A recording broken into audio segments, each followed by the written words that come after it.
Pinagdududahan ni Senator Risa Hontiveros ang pagkatao ni Bamban Tarlac Mayor Alice Guo na may koneksyon umano sa ni-raid na Pogo Hub. Wala raw hospital at school records ang alkalde kaya posible raw na asset ng China ang naturang alkalde. Nasa frontline ng balitang yan si Camille Samonte. Kumbinsido si Senator Risa Hontiveros na nagsisinungaling si Bamban Tarlac Mayor Alice Guo sa pagdinig kahapon kaugnay sa ni-raid na Pogo Hub na Zun Yuan Technology Incorporated sa kanilang bayan noong Marso. She lied. There were several questions where she lied. Yung pinaka-stark and shocking example ay yung dininay niya na may connection siya sa Hongsheng.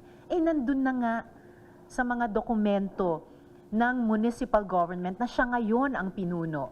Kung nagsinungaling siya sa isang napaka-obvious na bagay, wow! Dagdag pa ni Hontiveros, kaduda-duda ang pagkatao ng alkalde. Wala raw kasi itong hospital record at dokumento tungkol sa kanyang edukasyon. 17 years old na rin daw si Mayor Guo nang iparehistro ang kanyang birth certificate. Dito raw nakalagay na Pilipino ang tatay ng alkalde. Pero napag-alamang Chinese ang idineklarang nationality ng ama sa kanilang negosyo. Kung mapatunayan pa yung mga iniimbestiga ngayon ng iba't ibang intel agencies ng ating gobyerno, yung anggulong may surveillance at mayroong hacking activities dyan sa Pogo Hub sa Bamban, maitatanong, yan ba ay isang matagal nang ipinlano at inilatag na plano gamit ang di umanong kunwaring Filipino identity ni Mayor Alice para magkaroon ng isang foothold pati sa ating political at lumalabas national security sector. Sa pagdinig kahapon, isiniwalat ni Hontiveros na nagagamit sa surveillance at hacking ng government websites ang ni-raid na Pogo Hub. Pangamba ng senadora, unti-unting nagpaplanta ng mga tao ang China para makapasok sa negosyo at politika ng Pilipinas. Hindi raw kilala sa Bamban si Mayor Guo at bigla na lang lumutang noong 2022 elections.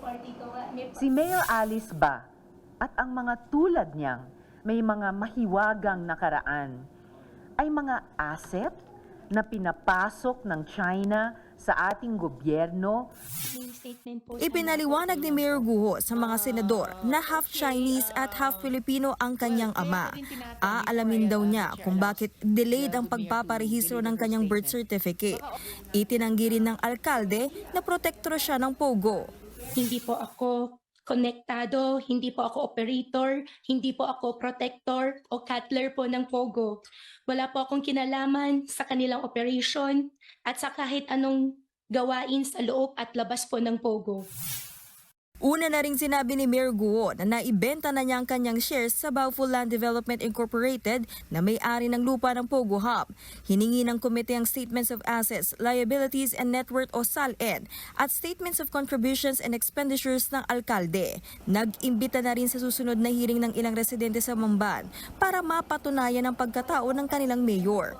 Kasunod nito, nanawagan si Hontiveros na dapat nang umaksyon ang liderato ng Senado at Executive Department para tuluyang iban ang Pogo. Matagal na raw inirekomenda ng ilang senador ang Pogo ban na nagiging pugad umano ng mga krimen. I'm just waiting na maaksyonan na namin yon in plenary. Kung kailangan pang magpasa ng batas para lang kontrahin talaga with the force of law yung naging polisiya, in effect, ni Duterte noon na buksan talaga ang bansa natin sa Pogos. We should do that now. Ano pang iniintay natin?